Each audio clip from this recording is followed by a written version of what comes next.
I work in the image and video processing lab where we deal with machines that perform visual tasks. And today I want to talk about how these machines perceive the world around us. But first, I want to talk about movies, specifically this one, Ex Machina, a film that came out 2 years ago, one of my personal favorites.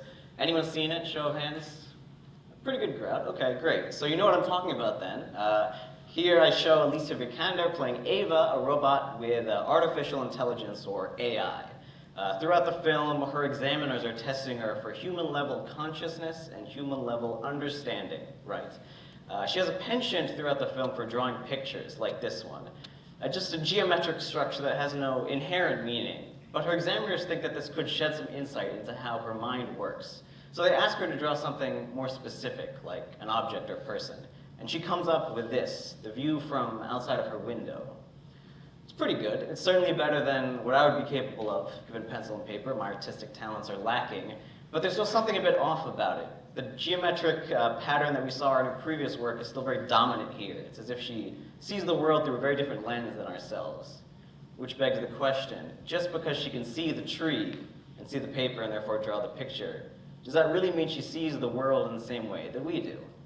And perhaps it's a silly question, given that this is a movie, science fiction, right? It's not really a reality yet. But I would argue that a reality where robots like Ava exist is closer than one might think.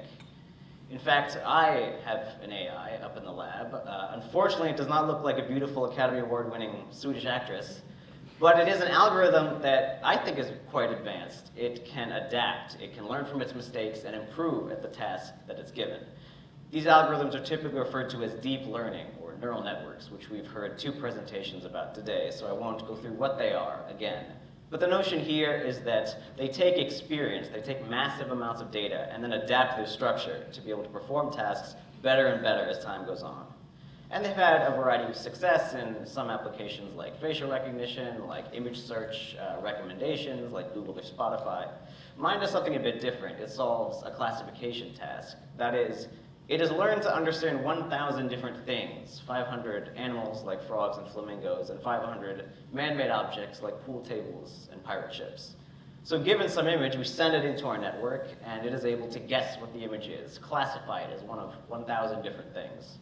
And it's pretty good. It's about as good as a human is, which I think is quite impressive in its own right. But we can also ask the same question that we asked of Ava. Just because my algorithm can find flamingos out of pictures, does it really mean that it understands what a flamingo is? Does it mean that it sees the flamingo the same way that we do?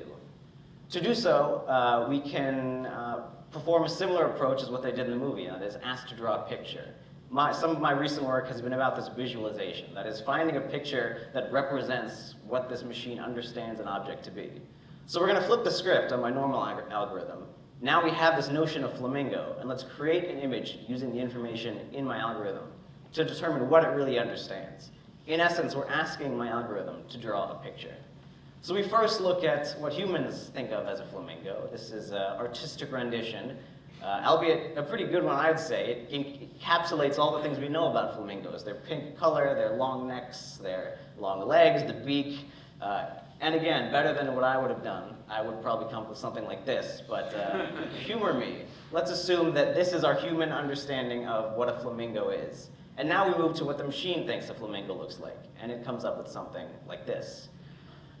Which is interesting. Not, again, what I expected. And it looks more like if you had like psychedelic mushrooms and then tried to draw a picture, right? But there's still the notion of the bird in there. You got the pink body, you have the long, stocky necks and legs. But it's more of a soup of body parts, like some zoo massacre or something, which is unfortunate. But it does give a bit of insight into what's going on here. The algorithm doesn't really understand what a flamingo is. It just understands what it's looking for, that is the coloration and the body parts. So at the end of the day, does my machine, and do these machines in general, really understand and perceive the world like we do? I would argue no, probably not. At least not the ones that we use right now. But does that really matter? I just told you that my machine can find flamingos just as good as anyone can. So does it matter that it doesn't really understand what it is? Maybe we look at something a bit more tangible, like Tesla and their autopilot, which we've talked about earlier as well. This is going to be huge whenever it actually gets sorted out and the federal regulations are more lax, I would say. The notion here is that it is a testament to what deep learning and computer vision can do for our society. But they're not perfect yet. You still have headlines like this, where you have crashes and mistakes. And there's still something weird about these journal articles too, or rather news articles. They both use the word deadly crash, even when describing the action that the US government took in clearing Tesla in one particular crash. There's a fear associated with these kinds of machines that I think is unwarranted and unfortunate, because these machines are supposed to make our lives better and not make us panic, right? I think this fear comes from a lack of understanding about how these machines work. There's this idea that the car can drive itself, but I don't know how, right? It doesn't drive like I do. And because of that, there's a fear and an unwanted response to this sort of thing. And so to end, I just want to leave you with a note. When people talk about the age of computer-aided automation that we live in, or if someone with a tinfoil hat comes up to you and talks about the impending robot apocalypse, I want you to picture this image instead of this one. Thank you for your time.